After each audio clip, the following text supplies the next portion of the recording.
Recently, I wrote a poem regarding the Statue of Liberty titled "I Wipe Her Tear."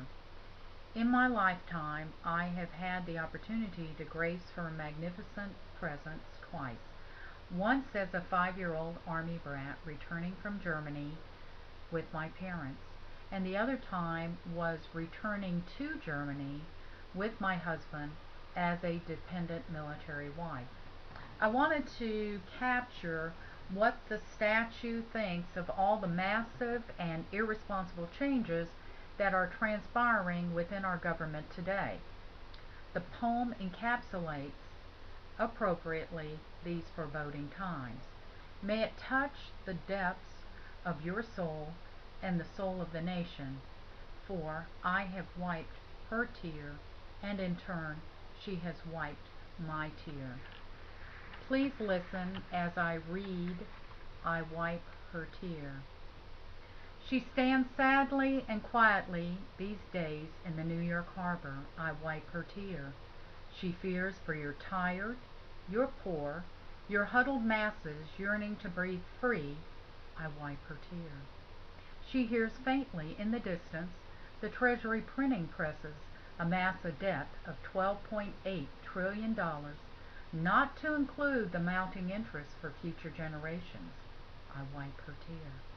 She smells the choking ills from the stimulus, the omnibus, the TARP, the pork, and the earmarked packages abolishing capitalism for a combination of socialism, fascism, and communism. I wipe her tear. She trembles at the somber thought of our U.S. Constitution and this republic stripped away in exchange for transnationalism. I wipe her tear. She shuts her eyes at the mighty hand of big labor unions promoting and forcing an open card check ballot. I wipe her tear.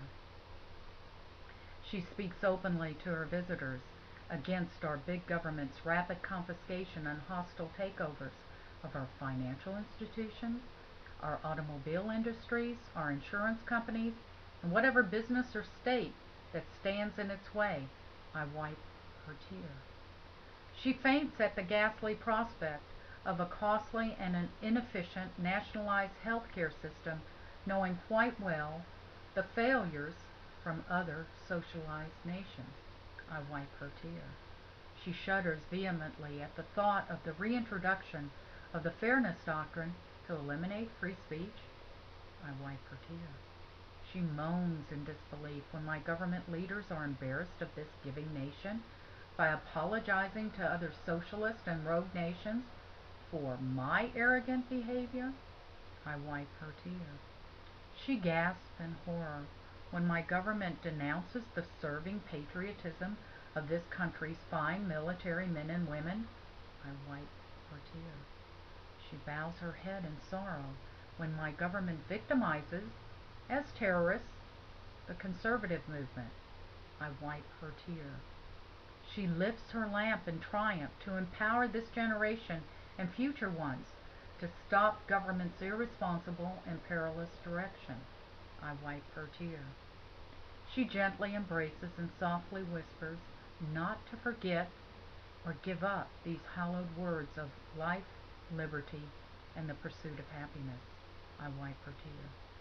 She smiles broadly at the reawakening of sleeping Democrat, Republican, Libertarian, Independent, and alike giants that reverberate in solidarity from coast to coast. No more change.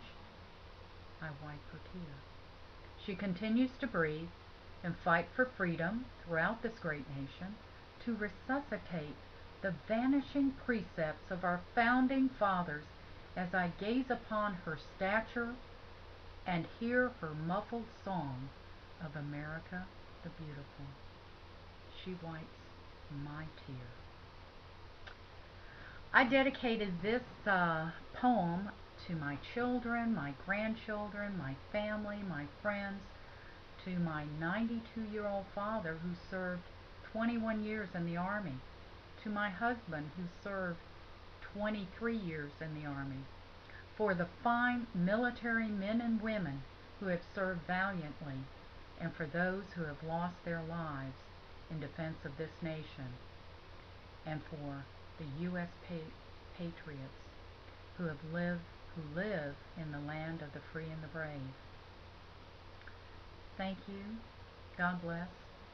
God bless this nation, and I wipe your tears.